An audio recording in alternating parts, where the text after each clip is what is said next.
롯데가 롯데킬러를 무너뜨리고 시원하게 승리를 따냈습니다. 상대편인 KT의 퀄리티 스타트 기계라 불리는 5년 총액 107억 원에 이르는 몸값의 고영표가 78일 만에 복귀전을 치룬 경기였지만 롯데의 타선에 무너지면서 5이닝 6실점에 그치고 말았는데요. 그동안 고영표는 롯데킬러로 명성이 자자했는데 이날 경기에서 1회에만 5실점을 하는 수모를 겪으며 자존심에 상처를 입었습니다. 지난해 롯데를 상대로 4경기에 등판한 고영표는 3승을 기록했고 평균 자책점 0.93으로 롯데킬러의 진면목을 보여주었죠. 하지만 19일 경기에서 무너지면서 예전의 명성에 흠집을 남겼습니다. 현재 롯데의 타선은 엄청난 힘을 보여주고 있는데요. 비록 마운드가 확실하지 않기에 가끔 힘든 경기를 하곤 하지만 타선의 힘으로 이긴 경기가 늘어나고 있죠. 그러면 기존과 다른 롯데 타선의 힘과 그에 따른 김태형 감독의 전략 변화에 대하여 알아보겠습니다. 좋아요 눌러주시고 롯데의 가을 야구를 응원해주세요. 롯데는 19일 수원에서 열린 KT와의 원정 경기에서 13대 5의 대승을 거뒀는데요. 시작부터 방망이가 불을 뿜었습니다. 선두타자 황성빈의 좌전 안타를 시작으로 고승민의 우전 안타, 그리고 손호영의 우전 적시타를 만들어내면서 시작부터 압도하는 경기를 했죠. 손호영의 이날 안타는 29경기 연속 안타를 만들어낸 것도 의미가 있습니다. 그리고 이어지는 레이에스의 안타와 나승엽의 2루타까지 5타자 연속 안타를 기록했죠. 이러한 집중력 있는 타선은 롯데가 얼마나 공격력이 강해졌는가를 보여주고 있습니다. 이날의 경기에서 롯데의 타선은 황성빈 5타수 3안타, 레이에스 3타수 2안타, 나승엽 4타수 2안타 등 장단 13안타를 때리면서 13점을 기록하는 등 타선의 집중력이 돋보이는 경기였는데요. 최근 더욱 강한 공격력으로 거듭나고 있는 롯데입니다. 이러한 롯데의 공격력으로 인하여 김태형 감독은 다양한 전략의 변화를 줄 수 있는 근거가 되죠. 하지만 선발 투수로 나온 나균아는 3회까지 잘 던지다가 4회에 급격하게 무너지면서 4실점을 기록했습니다. 90개의 투구를 하면서 5이닝 8피안타 4실점을 기록하면서 약간 아쉬웠던 경기를 보여주었지만 타선의 도움으로 1승을 추가했는데요. 평균 자책점은 8.08로 저조한데 현재 롯데의 선발 투수 가용 자원이 부족하기에 나균안의 컨디션이 아쉽습니다. 오늘의 승리는 4월 21일 사직 KT전에서 시즌 첫 승을 따낸 이후 59일 만에 승리를 따내는 감격을 맛봤는데요. 롯데의 질주를 위하여 이 경기 이후 나균안의 반전을 기대하고 있죠.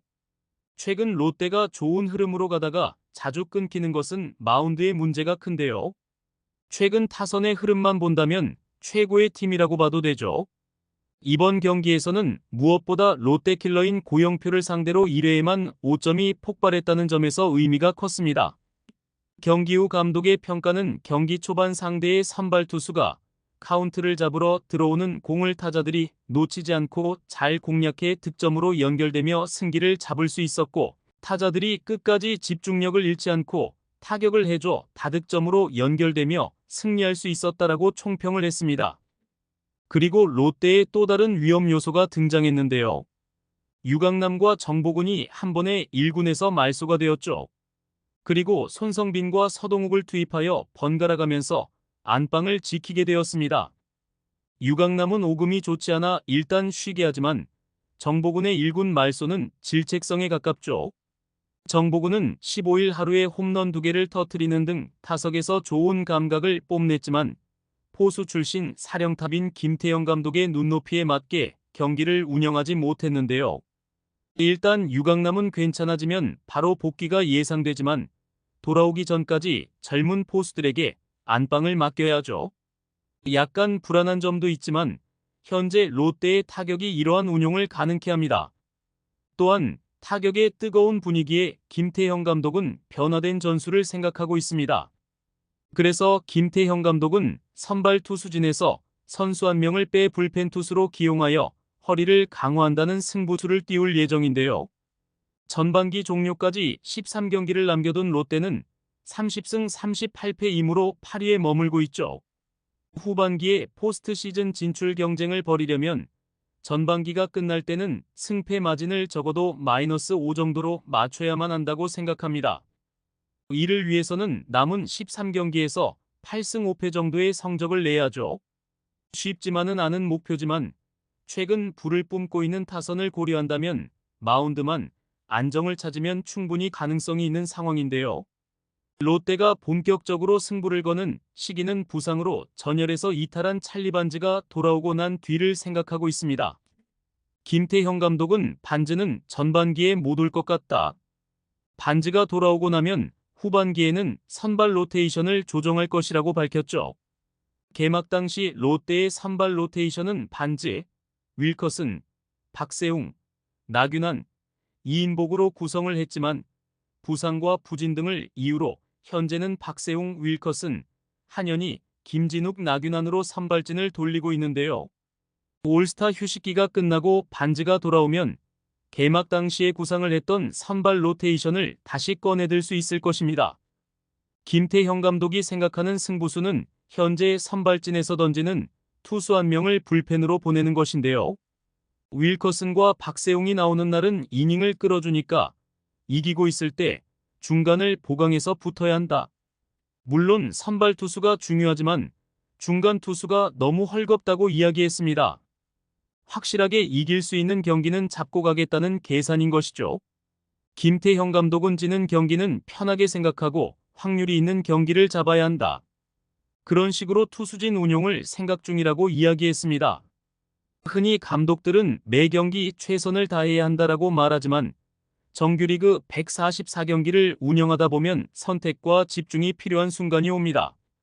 롯데의 타선이 살아나고 있는 이 시점, 두산 베어서 사령탑 시절 7년 연속 한국 시리즈에 진출했던 김태형 감독의 승부사 기질이 깨어나고 있는데요. 부상 복귀 후 선발진에서 가능성을 보여준 강속구 유망주인 이민석은 복귀 후 불펜으로 들어갑니다. 이민석은 1일 NC 다이노스전에서 5이닝 1실점으로 호투하는 등 가능성을 보여줬지만 제구력 난조를 극복하지 못하고 지금은 2군으로 내려간 상황이죠. 한편 롯데와 KT는 20일에도 수원에서 맞대결을 펼칩니다. 롯데는 좌완 김진욱이, KT는 외인 우완 쿠에바스가 각각 선발 투수로 나오는데요. 드디어 30승 고지를 밟은 롯데의 질주가 기대가 됩니다. 많은 응원 부탁드립니다. 구독과 좋아요는 영상 제작에 큰 힘이 됩니다.